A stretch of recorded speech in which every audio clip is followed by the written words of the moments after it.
Hoje a gente vai falar sobre mais um assunto importante. Ontem foi 18 de maio e 18 de maio é considerado o Dia Nacional da Luta Antimanicomial. Você sabe quais são as diretrizes das políticas públicas para pessoas com problemas de saúde mental? Vamos entender agora o que é a luta antimanicomial e como ela se reflete nas políticas brasileiras para essa área. Joemile, na sua opinião, o que avançou na luta antimanicomial nos últimos tempos? Então, a luta manicomial é uma luta que não para, né? Uma luta que surge lá no final da ditadura militar no Brasil, né? Fruto da militância, né? Do esforço político de profissionais de saúde mental e busca um cuidado em saúde mental que entenda a condição de sofrimento, né? Como algo que merece cuidado, uma atenção em saúde, com respeito, com autonomia, em comunidade, né, territorial, onde os afetos possam ser preservados, né, onde a família possa participar dessa atenção e cuidado, e que essas pessoas não sejam simplesmente abandonadas, isoladas, né, asiladas como seres sub-humanos, como nós encontrávamos nas situações dos manicômios, onde essas pessoas dormiam sob capim, sujas, sem direito a nenhum tipo, sem nenhum tipo de direito, né?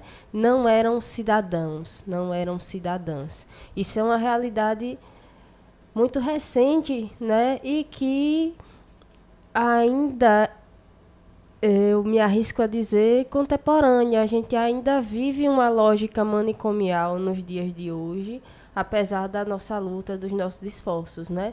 Muito ainda é reproduzido da lógica manicomial quando a gente pensa no louco como alguém que não é humano, que não deve participar, né, da vida em sociedade, quando a gente pensa no louco como alguém perigoso. Então, tudo isso precisa ser discutido, muito avançou, mas muito ainda tem por fazer. Joemile, ainda existem manicômios?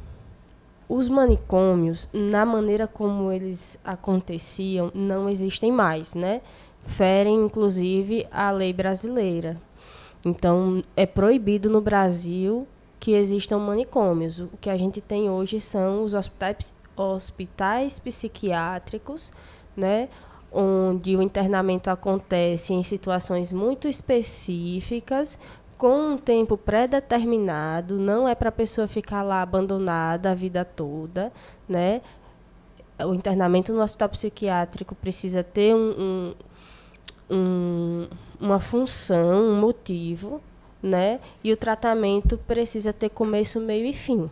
Não é um asilo, não é um depósito, é um lugar de internamento com enfermaria e cuidado especializado em saúde mental. Aqui no Brasil, essa luta começou lá na década de 70, né? Por exemplo. De lá para cá, o que melhorou realmente em relação às condições de trabalho e também nos atendimentos aos pacientes psiquiátricos, no caso? Sim.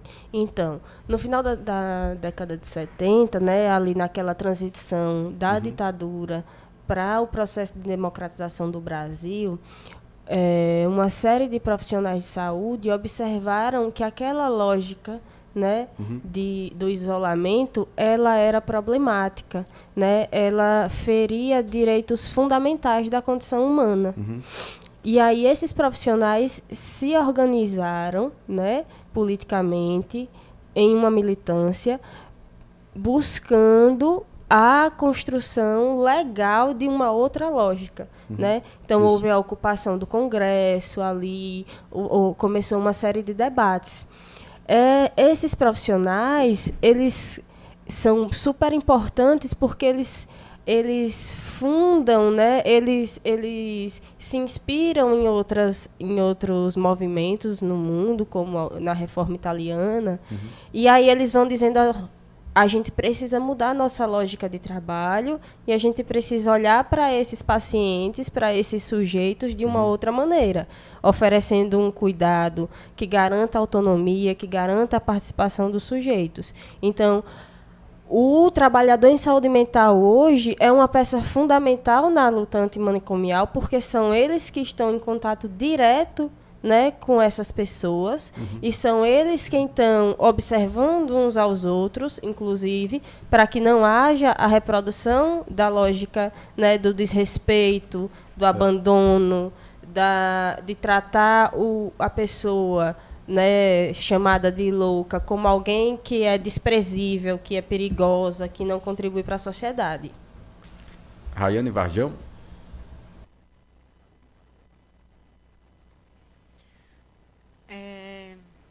Você acha que no âmbito que nós vivemos hoje, esse preconceito de achar que as pessoas que contêm algum tipo de saúde, de doença mental, não poder conviver em sociedade melhorou depois de tanta luta, ou que ainda existe muito preconceito das pessoas com relação a isso?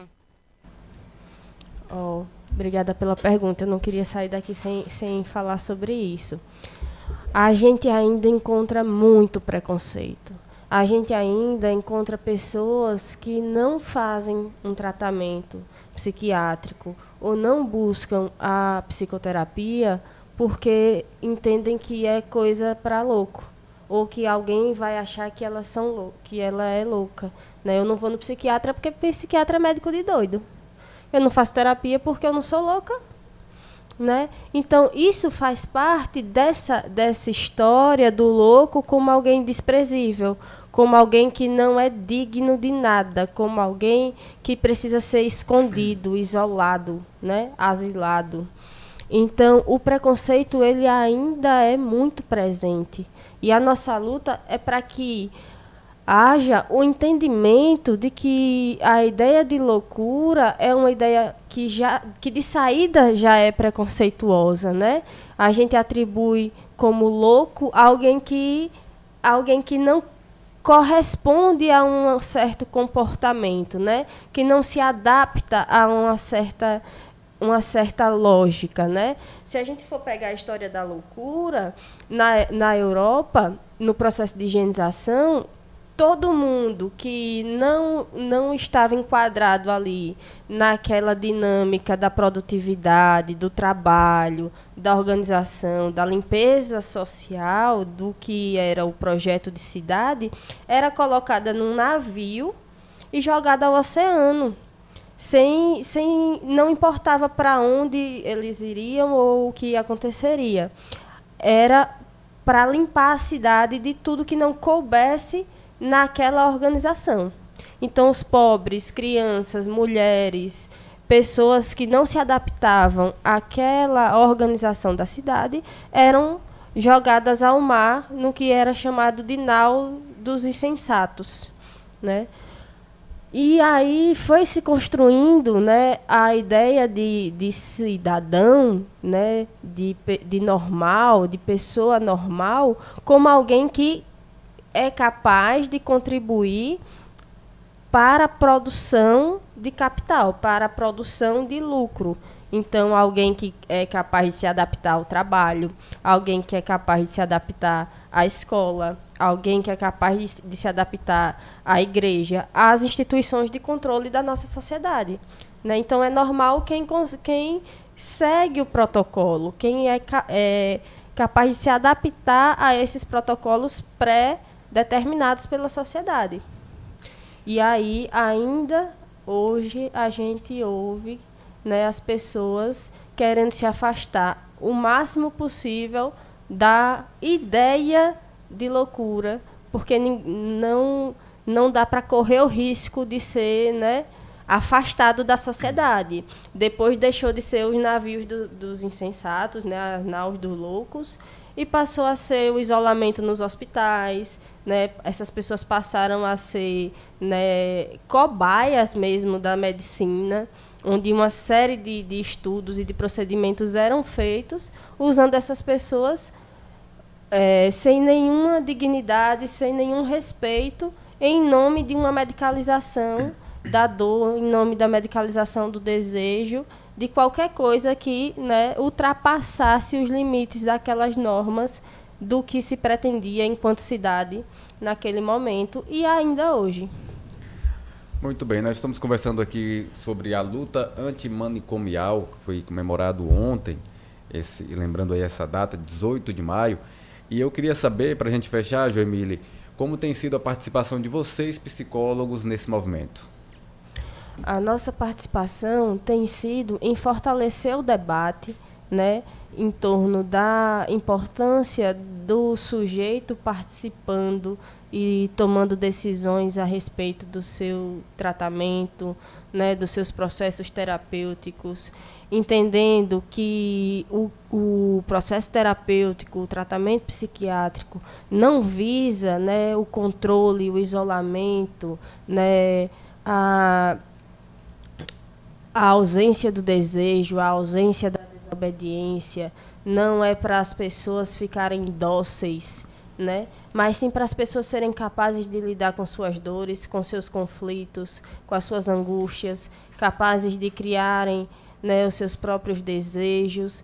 Então, quando a gente fala que é importante o medicamento, que é importante a psicoterapia, não é para que a pessoa deixe de sentir o que ela sente, simplesmente, mas é para que ela seja capaz de compreender e lidar, né, com suas emoções, com seus sentimentos, com as suas relações, para que seja cada vez mais saudável, né, para cada um, de maneira mesmo singular, a sua participação nas suas redes sociais, nas suas redes relacionais. Joemile, um abraço para você, obrigado pela participação conosco aqui, um bom fim de semana. Muito obrigada, até mais. Até mais.